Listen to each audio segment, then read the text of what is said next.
안녕하세요. 안나의 백지편지 안나입니다. 안녕하세요. 최영란입니다. 이번 여름은 유난히 더웠습니다. 기상 관측 이래 가장 더웠던 올여름은 마치 인간의 한계가 어디까지인가를 실험하는 듯 했어요.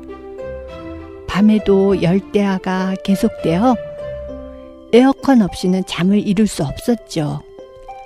영란 친구는 이 더운 날씨에 허리까지 아파 꼼짝을 못해 더 힘든 여름을 보냈어요. 산문자서전 수업이 8월 8일에 끝났어요. 20회 강의였는데 18회까지 둘이 한 번도 결석 없이 다녀서 개근을 하자고 다짐했죠. 그런데 영란 친구가 그만 허리가 아파서 누워있거나 서있기는 해도 앉아있는 것이 힘들어 마지막 2번 수업을 빠지게 되었어요. 무척 안타까웠습니다. 산문자서전 수업 마지막 날 못 가서 속상해하며 누워있는데 안나와 동자님이 선물과 꽃다발을 들고 저를 찾아주었어요. 20회 수업을 마치는 자축의 의미라면서 셋이 함께 사진도 찍었죠. 얼마나 감동했는지 몰라요. 무척 감사한 친구들이죠. 그래도 3주 만에 나와서 첫 외출을 하게 된 날 우리는 같이 만날 수 있어 무척 기뻤어요. 삶의 한 고비를 넘긴 느낌이었어요. 건강이 최고라는 말을 새삼 느끼게 되었습니다. 아람누리 시 자서전 교실에서 나태주 시인의 특강이 있었는데 충청도에서부터 오신다고 해서 기대가 컸어요. 영란 친구와 함께 했으면 했는데 특강이 있는 날까지도 외출이 가능할지 걱정하며 마음을 졸였어요. 다행히 특강이 있던 날 몸이 많이 좋아져서 참석할 수 있었어요. 시원한 베옷을 입고 오신 시인은 푸근한 미소로 강의를 시작하셨어요. 60대를 살아가는 여인들의 이야기를 전하는 안나의 백지편지. 이번 달에는 나태주 시인을 만난 이야기로 엮어가겠습니다. 나태주 시인은 풀꽃이라는 시로 유명하죠. 자세히 보아야 예쁘다. 오래 보아야 사랑스럽다. 너도 그렇다. 이 시는 짧지만 참 정겨운 시 같아요. 그런데 이번 특강에 모시게 된 이유는 시는 자서전이다 라는 글을 쓰셔서 손택수 시인께서 아람누리 시 자서전 교실에 모시고 싶었답니다. 덕분에 마음 따뜻한 강의를 들을 수 있어 행복했고 여운이 깊게 남았어요. 광화문 사거리에 있는 교보문고 글판에 나태주 시인의 시 풀꽃이 한동안 걸려있던 적이 있었는데 단 3줄로 된 시에 많은 사람들이 공감하며 위로를 받았죠. 나태주 시인의 시는 감성을 일깨우고 편안한 것들이 많아요. 시어가 쉽다는 것도 특징이고요.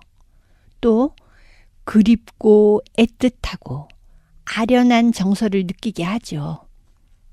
풀꽃은 잡초에 피는 꽃으로 귀하지 않고 흔하고 가꾸지 않고 길가에 아무렇게나 피어있는 마이너리티며 허들의 것이라고. 이 풀꽃이란 말은 나태주가 발견한 말이라고 했어요. 이런 것을 언어적 발견이라고 하는데 원래 있었던 것을 찾아내고 재발견하는 것이 시인이라고 하더라고요.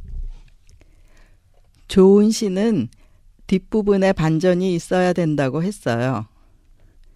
풀꽃에서도 자세히 보아야 예쁘다. 오래 보아야 사랑스럽다.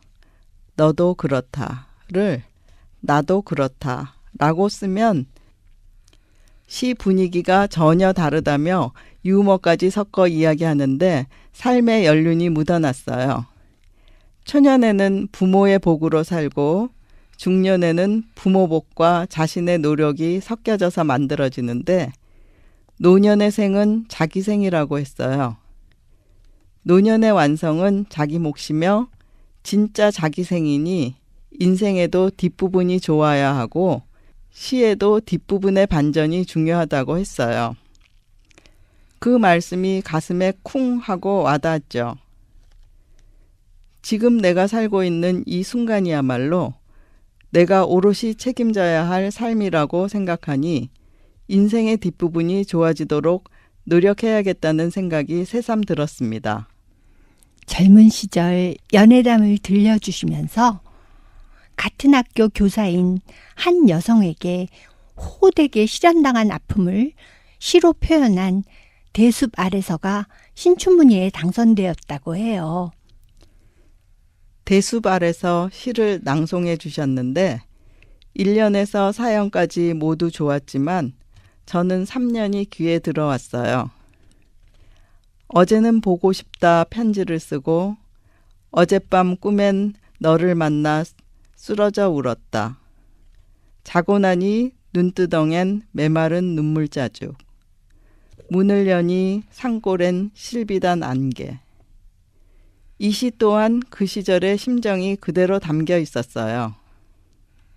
또 두 여자라는 시는 나의 인생이라며 한 줄 한 줄 따라 읽게 하셨어요. 한 여자로부터 버림받는 순간 나는 시인이 되었고 한 여자로부터 용납되는 순간 나는 남편이 되었다. 이렇게 따라 읽으며 시인의 감성을 공유했지요. 시는 꼭 소리내어 읽으라는 당부도 하시더군요. 시인은 시로 일기를 쓰신대요. 시는 영혼의 울림이며 일기라고 하시며 그것을 모아두면 자서전이 된다고 말씀하셨어요. 그리움, 사랑, 기다림, 애절한 마음, 어진 마음, 호기심 등 감정을 담아 매일 시를 쓰면서 작품 밑에 날짜를 기록해 놓는다지요. 그럼 그때의 분위기와 상황을 알 수 있고 그날의 일기가 되며 자서전이 되는 것이죠. 또 어떤 시도 자신을 넘을 수 없다고 하셨어요. 교육의 질은 교사의 질을 넘지 못하는 것처럼 글은 자신의 한계를 넘어갈 수 없기에 많이 보고 듣고 읽고 써야 한다고 하더라고요. 시인께서는 우리가 각자 나처럼 나답게 살고 그것을 기록하면 자서전이라고 하셨어요. 그런 의미에서 영란 친구와 저는 한 달에 한 번씩 살아온 한 달을 돌아보며 남기고 싶은 이야기를 둘이 대본으로 써서 목소리를 남기는데 이 또한 우리들의 방법으로 자서전을 쓰고 있는 것이라고 생각합니다. 구상 선생의 시 꽃자리를 낭송하시면서 반갑고 고맙고 기쁘다는 말은 공초 오상순 선생이 자주 하신 말씀인데 훗날 구상 선생이 꽃자리라는 시로 옮기셨다고 하셨어요. 살아있어서 좋고 무엇인가 하는 일이 있어서 좋고 누군가 만나서 좋다고 생각하며 만족하게 여기고 과분하다고 느끼면 행복하다고 하셨죠. 달라이라마가 탐욕의 반대는 내가 잠시 있었던 것들에 대한 만족이다 라는 말을 했답니다. 시인은 탐욕의 반대말은 무욕이 아니라 만족이라고 했어요. 삶이 힘든 이유는 기쁨이 없어서인데 늘 작은 것에도 기쁘게 생각하면 감사하게 된다. 감사는 기쁨을 맞이하는 마중물이라고 하시며 탐욕을 버리면 만족하게 되고 그러면 행복하대요. 행복이란 시도 소개해 주셨어요. 저녁 때 돌아갈 집이 있다는 것. 힘들 때 마음속으로 생각할 사람이 있다는 것, 외로울 때 혼자서 부를 노래가 있다는 것.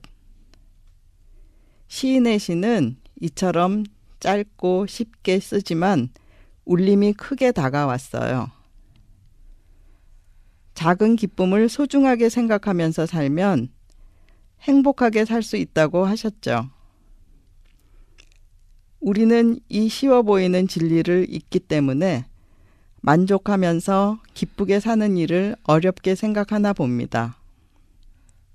특강이 끝나고 독자들과 사진도 찍어주시고 사인도 해주시는데 이웃의 친근한 할아버지 같은 느낌이 들더라고요. 늘 분주하고 정신없이 달려가는 현대인들이 삶의 속도를 늦추어 쉬어가며 자신의 내면을 들여다보고 나를 위로하고 내 삶의 의미를 찾기 위해 시를 가까이 하게 되는가 봐요. 인생의 고개를 굽이굽이 돌아 연륜과 깊이를 느끼게 하면서도 재밌고 뿌듯한 마음이 들게 2시간을 강의해 주신 노 시인께 감사한 마음이 가득했어요. 인생에 대해 더 넓게 관조하고 너그러운 태도로 다가가는 기회였어요. 시인님은 자식 자랑을 살짝 하시며 사람들은 그런 이야기는 재미없어 한대요. 우리도 손주 자랑하려면 돈 내고 하라는 농담을 하잖아요. 이런 것보다 삶에 있어서 변곡점, 즉 터닝 포인트를 찾아서 그것을 극복한 일을 글로 써보라고 하셨어요.